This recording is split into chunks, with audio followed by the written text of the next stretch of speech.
I'm just wondering if you could put the slides up, Greg. Yep.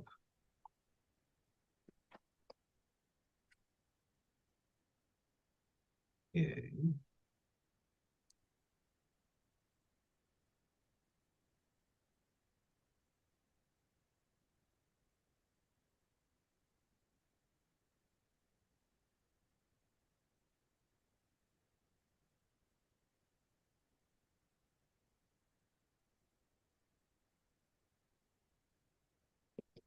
Just a moment, thanks. Oh, no problem. Your screen.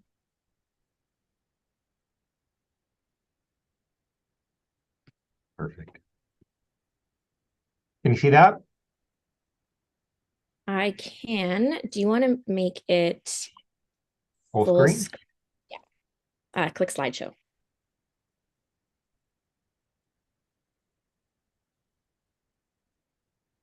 Great. Okay, great. So thank you everyone for coming. My name is Nicole and I'm a third year law student at Western Law, and I am in the advanced family clinical course this year, where Greg supervises us. And I will be starting off our presentation today and then passing it off to Marissa, another student in the course, and then coming back at the end. So we'll start things off with the land acknowledgement if I can get Greg to go to the next slide. So we acknowledge that Western University is located on the traditional territories of the Anishinaabeg, the Haudenosaunee, the Lenape, and the Attawandaron peoples on lands that are connected to the London Township and the Sombra Treaties of 1796 and the Dish with One Spoon Covenant Wampum. This land continues to be home to diverse Indigenous peoples, including First Nations, Métis, and Inuit people, whom we recognize as the contemporary stewards of the land and vital contributors to our society. And even though not all of us are on Western campus right now, we do encourage you to look into the lands that you are currently occupying, and learn a little bit about them as well. And with that, I'll pass it off to Marissa. Thanks, Nicole. So Greg, if you wanted to go on to the next slide. So we first just have to provide a disclaimer, which is that Nicole and I are both law students. So this presentation is being conducted by a law student who's not able to provide any legal advice. Presentation tonight is for general legal information, not legal advice that is specific to you and your family. The last slide of the PowerPoint will have resources you can contact about your specific questions. And then I'm good to go to the next slide. So first is the Child, Youth, and Family Services Act, otherwise known as the CYFSA. The purpose of the CYFSA is to protect the well-being of children and to serve the best interests of the children. It's a piece of legislation in Ontario that governs child protection, and it states that the least destructive course of action should always be considered when children are in need of help. First Nations, Inuit, and Métis communities should be given the opportunity to provide child services in a manner that respects and recognizes the culture, traditions, and heritages. And then just a little tidbit of information, the Government of Canada just announced a $20 billion settlement for First Nations child welfare. So next is the child protection agencies in Ontario, and there are three, which are the Children's Aid Societies and Child and Family Services, otherwise known as CAS, the Indigenous Child and Family Services Agencies, and the Ministry of Children, Community, and Social Services. So the Children's Aid Society, or CAS, does a lot of things, such as investigating allegations or evidence that children under the age of 18 might be in need of protection and protect children where necessary. They also provide guidance, counseling, and other services to families for protecting children or preventing circumstances requiring the protection of children. They also provide care for children assigned or committed to society care and supervise those children in care and can place children up for adoption. The Indigenous Child and Family Services Agencies delivers culturally appropriate services for the safety and well-being of children and families. And finally, the Ministry of Children, Community, and Social Services oversees the delivery of child protection services for children who have been or are at risk of being abused or neglected. They also provide financial and employment supports to low-income Ontarians, and they help prevent high-risk youth from coming into conflict with the law and improve their outcomes and reduce offending. And then there's just a little citation there at the bottom if you want to read more. And then you can go on to the next slide, Greg.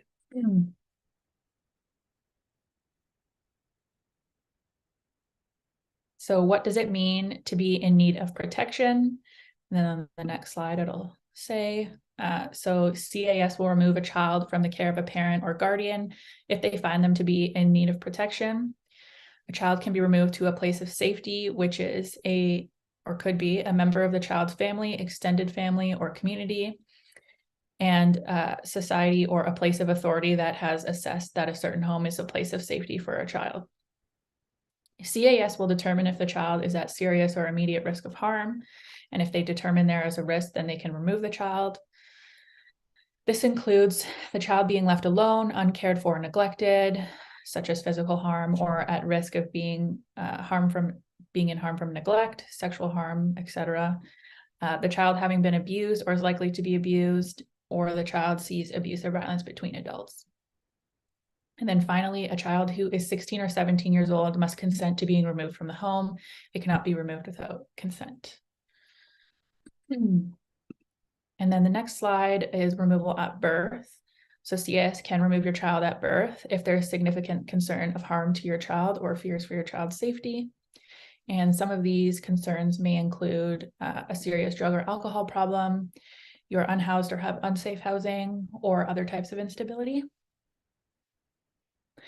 And you can move to the next slide, Greg. And the last slide is the duty to report. So there are 3 different duties to report for children aged 0 to 16. Anyone can report, including members of the public and professionals who work closely with children and youth, or are required by law to report suspected cases of child abuse or neglect for children aged 0 to 16 years. For children aged 16 to 17, everyone may report concerns pertaining to 16 and 17-year-old children. And then there's a professional duty to report. So the CYFSA recognizes that persons working closely with children and youth have a special awareness of the signs of child abuse and neglect, and a particular responsibility to report their suspicions and make it an offense to fail to report. And some examples of these professionals could be people working directly with the child, like teachers, doctors, daycare workers, preschool teachers. And that concludes my section of the presentation. So I'll hand it off to Nicola now. Thanks, Marissa. So the next bit of the presentation is about what happens if the Children's Aid Society gets involved and if they do remove your child and take them to a place of safety. So we have a flowchart here that kind of goes over what some general steps may be. Not every case will look the same, but this is a general overview of what it may look like. So once there is a referral to the Children's Aid Society, 2 things can happen. There can either be an investigation, or the Children's Aid Society can say there's no need to investigate, everything is fine. At that point, they would move away from the case. However, if they do find that there is an investigation required, they will do that investigation and complete it.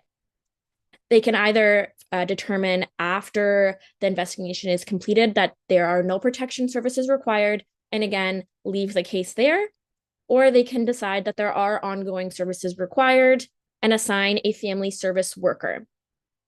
The family service worker will then do 3 things. So they can decide that the child should remain in their home with their caregivers, and they can do a long-term safety assessment. And once we know that there is safety long-term, they will close the file and again, move away from the family.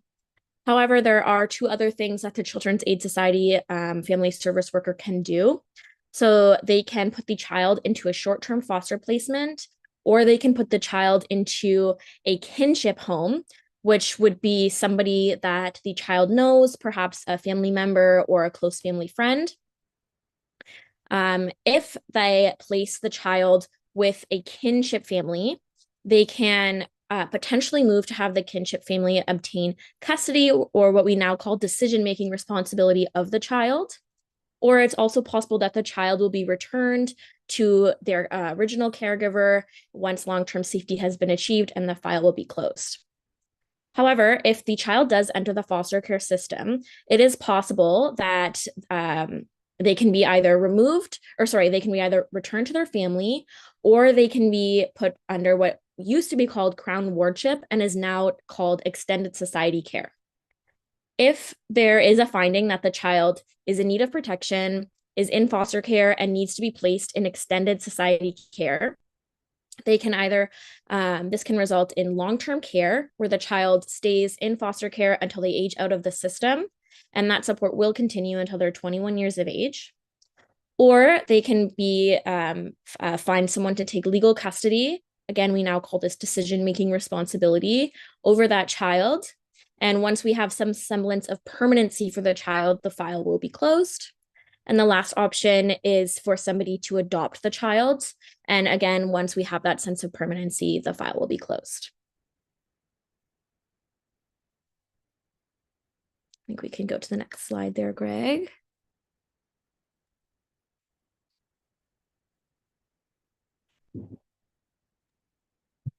Sorry, just trying here.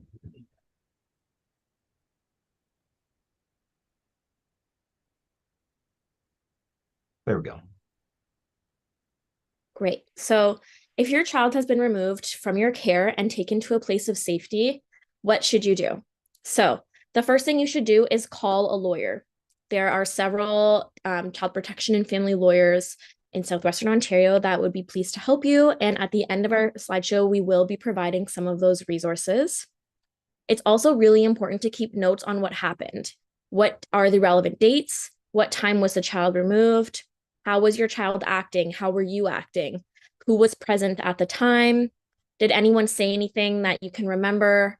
Are there any other details that are relevant that you can recall? The more information that you have, the better. However, lawyers are professionals that are able to assist even if you don't have this type of information.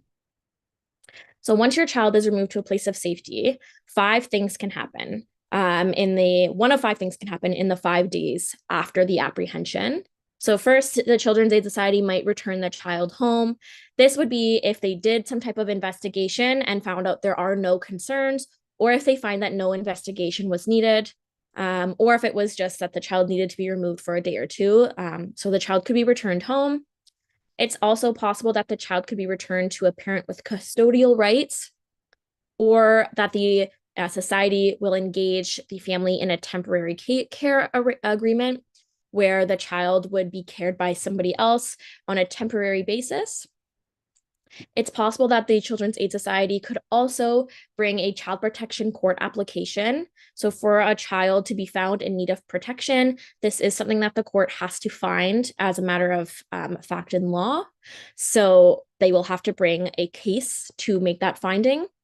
And the 5th option is that the child could be placed into a customary care agreement. So we can move to the next slide. So a lot of times caregivers will ask if they can see their child after they've been removed. And the short answer is it depends. So you can ask the Children's Aid Society or the family service worker assigned to your child about organizing visits. But before doing this, it's very important that you consult your lawyer. So this is why we recommend calling your lawyer or a lawyer as soon as you can after your child is removed from your care. And we can probably go to the next slide. So as I mentioned before, one of the 5 things that can happen within 5 days of an apprehension to a place of safety is that the Children's Aid Society can apply to the court to have a finding that the child is in need of protection. And this would allow the CAS to take more steps. So if it goes to court, a few different things can happen. So it's possible that the court will dismiss the case and find that the child is not in need of protection. And this would likely result in the child being returned to the caregiver's home. It's possible that a supervision order could be put into place whereby the society is able to supervise the family and ensure that the child is being cared for.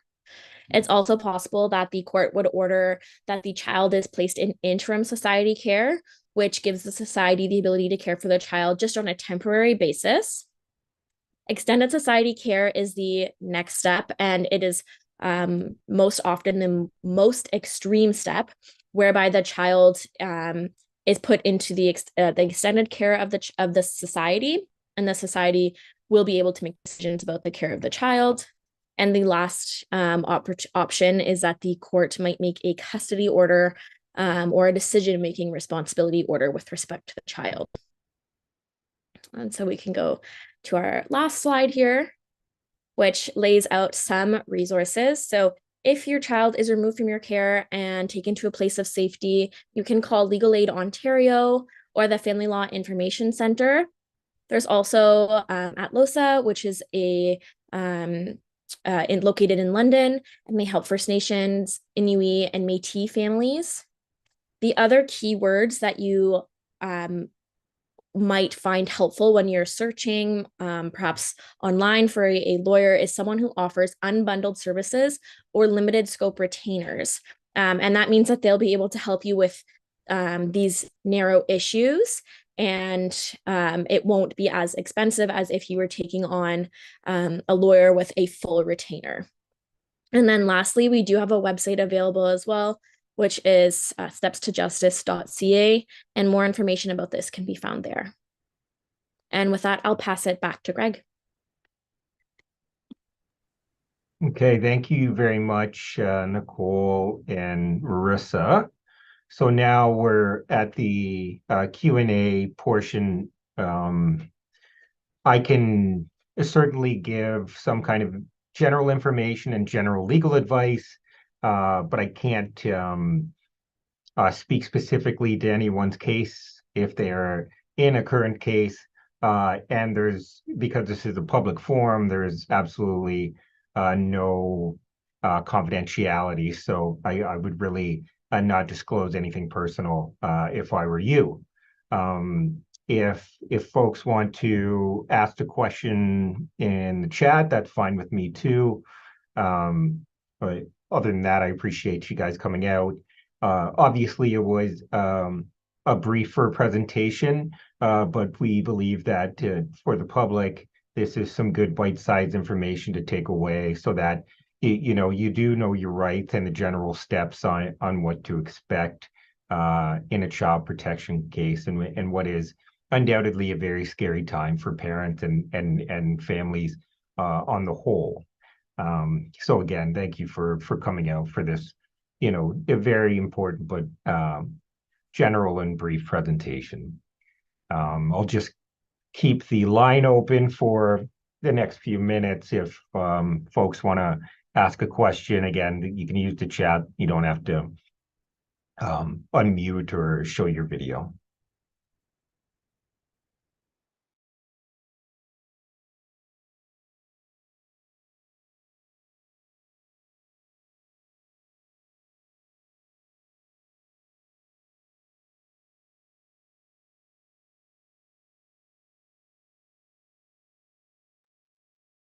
Yes, go ahead, Nicole.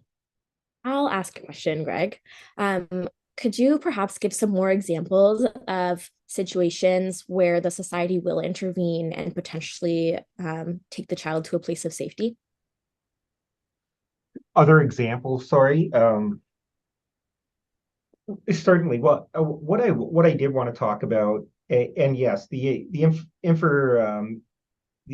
slides I don't know will be available, but the presentation on the whole will be recorded and available on our YouTube page, and so the slides will be a part of that.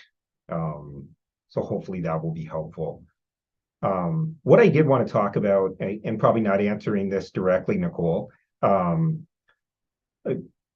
you spoke about in one of the slides, a removal of the child at the hospital, which you can imagine is a very traumatic event for all involved, to be clear. In most circumstances, I would say they definitely are not. They're definitely not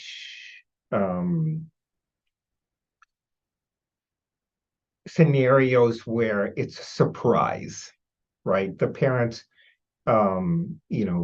CAS isn't going to show up at the hospital without ever having talked to a family, the parents, or the mother. There will likely be some kind of communication between the parents, the mother, or what have you, about, we're worried about this, your pregnancy, maybe the certain markers aren't being hit that need to be hit in terms of prenatal safety. And so I just want to make it clear for the public that we're not looking at CAS going in unannounced and a surprise visit to the hospital. They're my kind of general advice to folks that find themselves with involved with CAS is, really try to work with them as best as possible, because everybody is trying to do what's best for the children.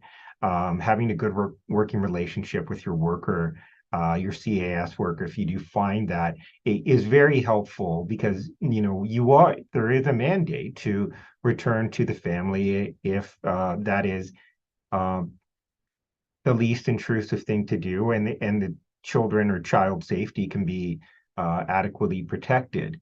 So I generally try to tell the public um, that try to work with them. I know the nature of it is very traumatic, and parents can feel helpless. But working with the society is also, the Children's Aid Society, is going to be helpful, and so I really like to get that message out there. Um, who can be present at meetings? I see that in the chat. Who can be present at meetings with CAS? Um, I think anybody who is part of the family plan. I mean, if you're talking about can a lawyer be there? I've done that and sat in on meetings prior to kind of official intervention from CAS to try to see if we can address some problems before they get out of hand, so to speak. But I also do think that is probably a good practice anyway, because you know um, you're going to want to know what your rights are, so to speak. Yes, and very good point. Indigenous band representatives can be present and should be present.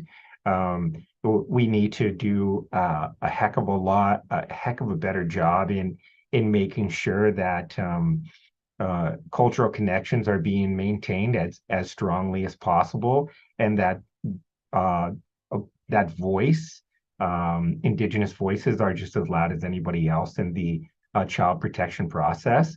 So most definitely, I mean, there are no kind of standardized rules that I know of, that CAS or anybody can say you can't sit in on this meeting. Now, I mean, if you're not part of the family, and you're not a community representative or a band representative who are trying to assist the family, then I can't imagine why you would want to sit in on the meeting. But I think part of having other people at the table is so helpful, in that this is going to be a community kind of um, holistic approach to trying to solve whatever concerns there may be, instead of going the child protection route. So if you think that more people at the table to discuss the family plan and safety concerns and whatnot,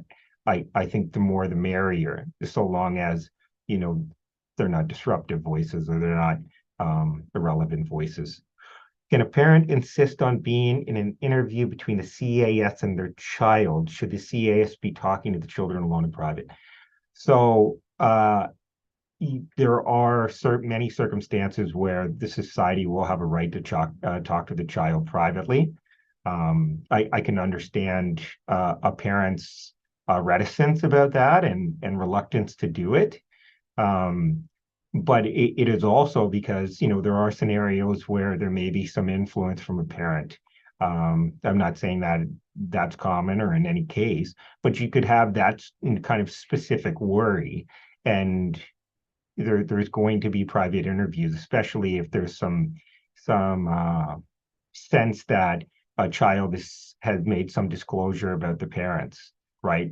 Uh, how is it appropriate in that circumstance that the child who, perhaps in any given scenario is afraid to disclose something about their parent, and they won't say anything if the parent is present for the meeting. But I do understand that anxiety about it. Any further questions?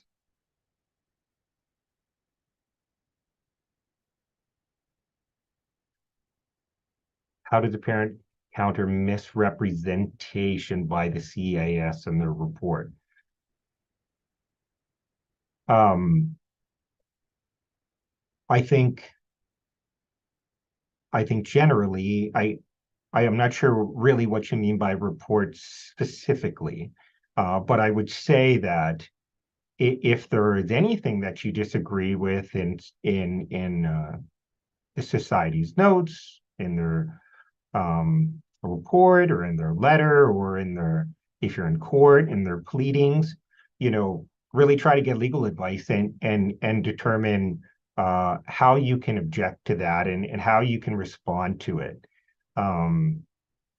Because the court, especially in court, unfortunately, that's the nature of court, is you're going to respond to things that you don't believe are factual. So, and you may perceive that as and understandably so. And I'm not saying that that's the wrong reaction to have, but you may perceive that as a misrepresentation, and you may say that in your response. And in court, the court will determine whether that's true or not. So that's how you would really assert your right in countering, as you say, any kind of misrepresentation or inaccurate allegation. Parents are not sure how to prove what was said. If you mean by like what a child said, that would likely, especially if you're in court, that would require, depending on the age of the child, the office of the children's lawyer to become involved, and they would have their own lawyer who would speak to them and get their instructions and their story, so to speak. So if you're talking about how you kind of reveal what children say, that's one of those avenues. But as you can imagine, that's a very difficult thing to do, because you don't want to involve the children if you don't really need to. I see something in the chat here. The CAS has 5 days to make a decision after they remove a child on the next steps. Yes, it's true. So if there's a formal intervention, and the child or the children are apprehended from their home, that's what it used to be called, and now it's called removal to a place of safety. But that's what's happening. The child is being taken from their home. It has to be back in court, or it has to be in court for a first appearance motion, I would call it.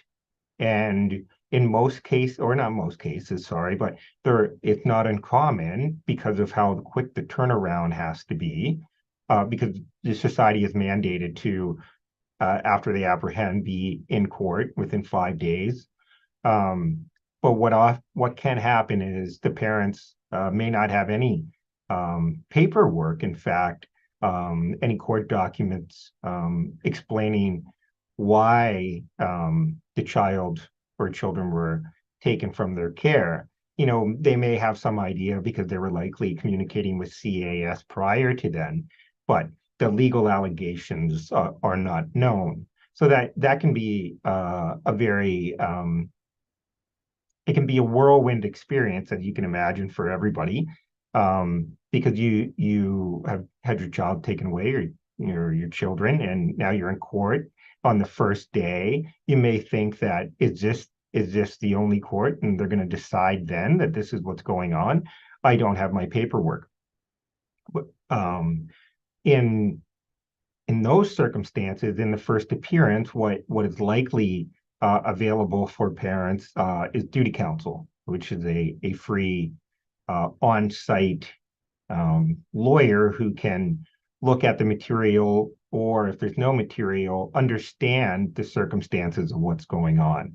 I did duty counsel for a while in those very scenarios, and what the court just wants to make sure of is that the child is at least being temporarily placed somewhere that where they will be safe.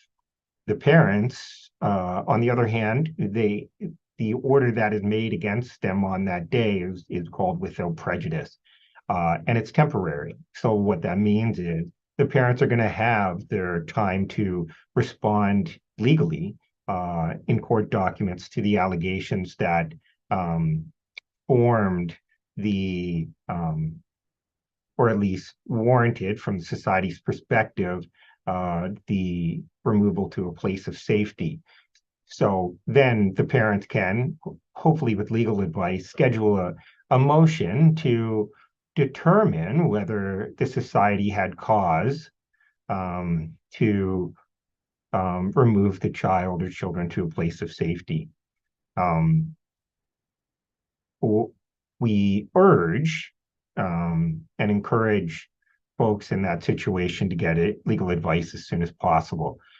Because and I see some society workers in attendance, as you know, especially with young children, time is of the essence in these cases, right? Things need to move quickly because, especially if a child is in society care, bonds between parent and children may be at risk of deteriorating attachments, especially if a very young child.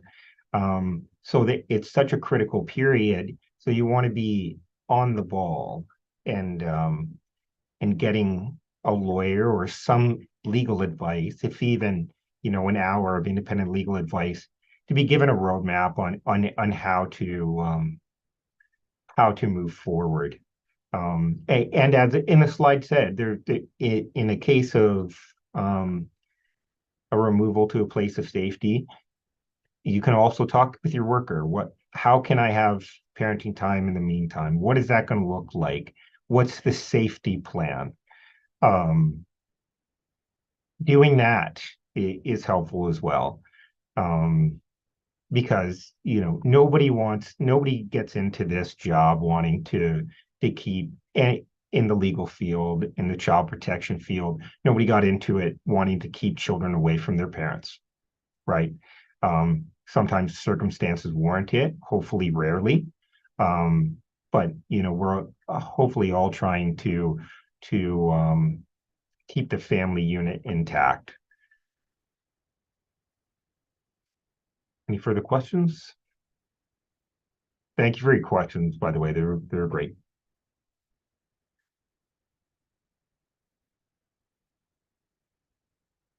Legislation is online for people to understand the role and responsibility of CASs and well-being. The coding for received referrals called the eligibility spectrum and child care. Okay. Yes, thank you for that. I appreciate it. Yeah.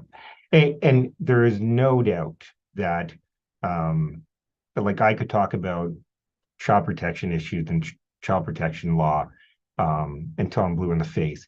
But tonight is a general information session, and hopefully you follow up on those resources if you find yourself in need of them. But yeah, certainly there's also steps to justice. If you click that link in the last slide, that's very helpful too. Obviously, it's not going to go into incredible detail, but it helps in giving the roadmap to parties that find themselves involved in circumstances such as these.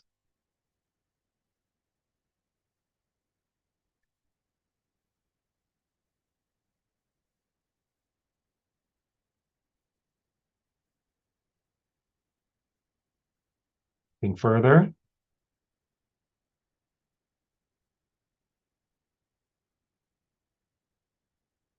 Oh, thank you for that. Yes, we're very happy that people come out because it's just vital information for the public,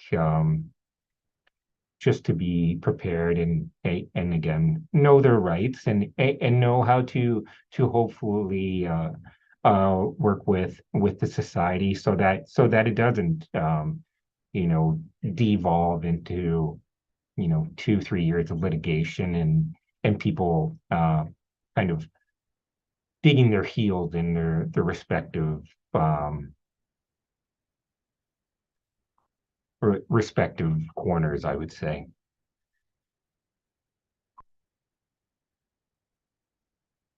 Okay.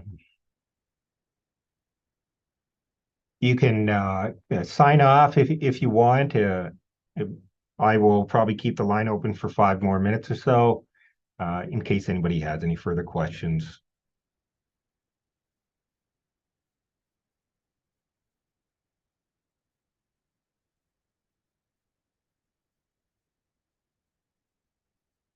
You're very welcome.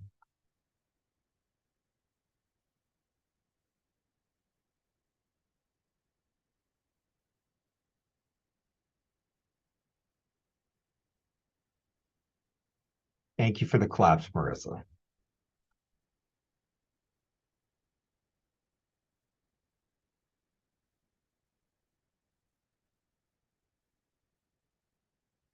Off topic, I did learn that by doing this, just that, it puts your hand signal up. So you can take that away as well.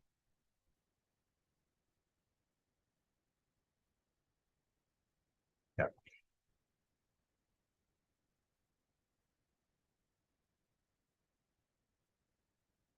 I'm going to stop recording now. Okay.